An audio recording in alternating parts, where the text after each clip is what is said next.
At the end of every year, I sit down and ask myself the same question.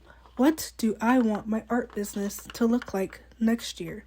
Not just in terms of sales or followers, but in how I want it to feel. Because building an art business isn't just about growth, it's about alignment. So today, I'm sharing how I'm planning my art business for 2026. The real process, the mindset shifts, and the systems I'm putting in place to grow intentionally and sustainably this year. And remember to stay to the end because I'll share the biggest mindset shifts that's completely changing how I approach goals as an artist entrepreneur. I'm Mariah. I run a small art and stationery business where I design products inspired by creativity, confidence, and cozy aesthetics. If you're an artist or creative entrepreneur working on your dream too, I hope this video gives you ideas and inspiration for your own 2026 planning. So step 1, reflect before you plan. Before I start planning anything new, I always remember to look back. I take time to reflect on what actually worked this year and what didn't. For 2025, I asked myself a few key questions. 1, which products brought me the most joy to create? 2, which ones drained me or felt forced? 3, where did most of my sales come from? And 4, what content connected most deeply with my audience? I think sometimes we skip this part because it forces us to be honest.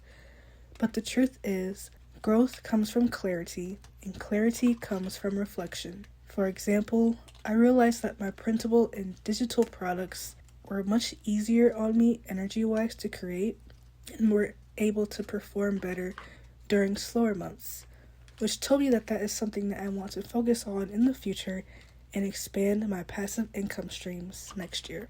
I also noticed that vendor markets and doing sales in person was a great way for me to meet people in my community and get my art to a more diverse audience of customer base. So that is also something that I'm going to focus on in the new year. And lastly, I also noticed my mental health was way better when I gave myself permission to create art that wasn't for sale, but was just for me. So having that separation of art for myself versus art for my business is something that I want to improve on next year. Step 2, setting aligned, not just ambitious goals. When I first started my business, I used to write goals like get 10,000 followers or hit 100 orders in this amount of days. Now, I focus on goals that feel aligned with who I am and the kind of business I actually want to run. For 2026, my main goals look more like this. Build systems that allow me to create without burnouts. Grow my YouTube channel and my email list as my main marketing platforms. Develop new collections that reflect my evolving style as an artist.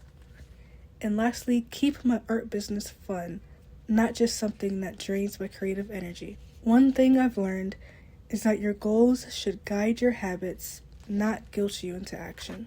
If a goal makes you feel consistently behind, it might be the wrong goal or just not right for you at this moment. Instead, I'm breaking my goals into 3 layers.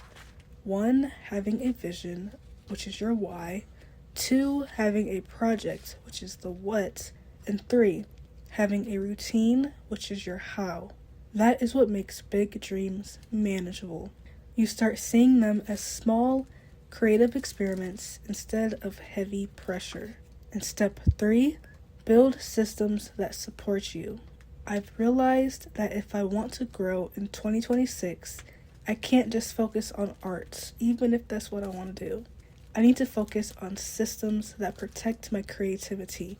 That means planning content in advance, organizing my digital files, and automating as much as possible, tracking my product launches, my monthly revenue, my content calendar, and ideas for new designs. One thing that I've done that I'm continuing to bring into 2026 is I'm starting to batch content in advance, design multiple products at once, and scheduling my posts in my launches ahead of time because creativity flows so much better when you have structure behind it.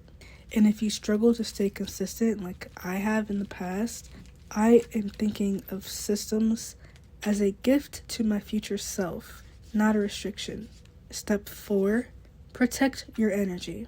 I've learned the hard way that it's easy to burn out when your passion becomes your paycheck. So one of my top priorities for 2026 is protecting my energy and my inspiration as an artist. That means making time for art that has nothing to do with my business, like sketching, journaling, or experimenting with new mediums. I also want to implement doing monthly digital detoxes and creative resets where I don't focus on productivity, just a chance to play and have rest. Because if I lose my love for creating, my business will suffer and it won't thrive. And that is something I don't want to happen next year. And step 5, the mindset shift that changed everything. Earlier I mentioned I'd share my biggest mindset shift, and here it is. I stopped treating my art business like a race and started treating it like a garden. You can't force flowers to grow faster by checking on them every 5 minutes. You water them, give them sunlight, and trust the process. That's how I'm approaching 2026, with patience, intention, and the hope that my consistency will compound. So let's grow together in this new year. This is how I'm planning my art business for 2026 with strategy and reflection. I hope this video inspires you to think about what kind of creative business you want for this year and how you can implement different systems and strategies to help you achieve your goals. If you found this helpful, give it a like, comment what one of your 2026 creative goals are, and subscribe for more videos like this one. Here's to an aligned, inspired, and creatively fulfilling 2026. Happy New Year, and I'll see you in my next video.